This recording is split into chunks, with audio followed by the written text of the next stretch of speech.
நாமக்கல் மாவட்டம் சேந்தமங்கலம் மற்றும் புதுச்சத்திரம் பகுதிகளில் மரவள்ளி கிழங்கு விலை வீழ்ச்சி அடைந்ததால் விவசாயிகள் கவலை அடைந்தனர். இது குறித்த கூடுதல் விவரங்களை நமது செய்தியாளர் பெரியசாமி வழங்க கேட்கலாம். பெரியசாமி வணக்கம். நாமக்கல் மாவட்டம் சேந்தமங்கலம் பகுதியில் மரவள்ளி கிழங்கு விவசாயம் செய்து வந்தனர். தற்போது மரவள்ளி கிழங்கின் விலை வீழ்ச்சி அடைந்திருப்பதால் விவசாயிகள் பெரும் நஷ்டமடைந்திருக்கிறார்கள். இது பற்றிய விவரங்கள் என்ன சொல்லுங்க? வணக்கம் மோகன்.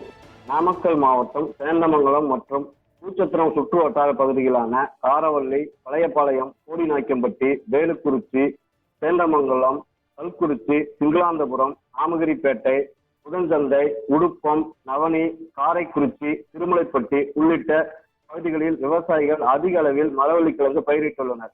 இப்பகுதிகளில் வெள்ளை, தாய்லாந்து, முள்ளுவாடி ஆகிய ரகங்களில் விவசாயிகள் மரவள்ளி கிழங்கு பயிரிட்டுள்ளனர். தற்போது இப்பகுதிகளில் மரவள்ளி கிழங்கு அறுவடை செய்யும் பணி தீவிரமாக நடைபெற்று வருகிறது.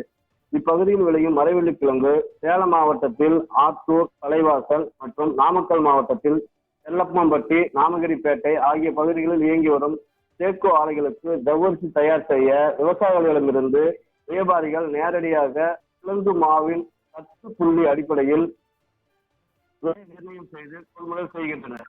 மரவள்ளி கிழங்கு டன் ஒன்றுக்கு ரூபாய் 5500 கடந்த வாரம் விற்பனை செய்த நிலையில் தற்போது மரவள்ளி கிழங்கை வீழ்ச்சி அடைந்து ரூபாய் 800 குறைந்து ரூபாய் 4700க்கு விற்பனை செய்யப்படுகிறது என விவசாயிகள் தெரிவிக்கின்றனர். மேலும் மாவுசத்து புள்ளி அடிப்படையில் ஒரு மூட்டை விலை ரூபாய் 220 240 வரை வியாபாரிகள் விவசாயிகளிடமிருந்து கொள்முதல் செய்து வருகின்றனர்.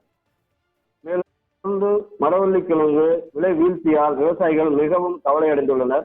மரவள்ளி கிழங்கு விவசாயிகளுக்கு தமிழ்நாடு அரசு மானியம் மற்றும் விலை நிர்ணயம் செய்து விவசாயிகளின் வாழ்வாதாரத்திற்கு உதவி செய்ய வேண்டும் என விவசாயிகள் கோரிக்கை விடுத்துள்ளனர். மோகன்,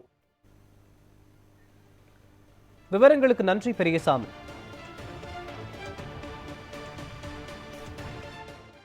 நான் வாழவந்தி கோம்பை கிராமம், சேந்தமங்கலம் தாலுக்காங்க. இங்கே வந்து மரவள்ளி கிழங்கு அதிகமாக பயிர் பண்ணிகிட்ருக்குங்க. இந்த பயிர் பண்ணுறதுக்கு பார்த்திங்கன்னா அவங்க நிர்ணயம் பண்ணுற விலையை விட செலவுகள் அதிகமாகுது. எங்களுக்கு இழப்பீடு தான் பண்ணுது.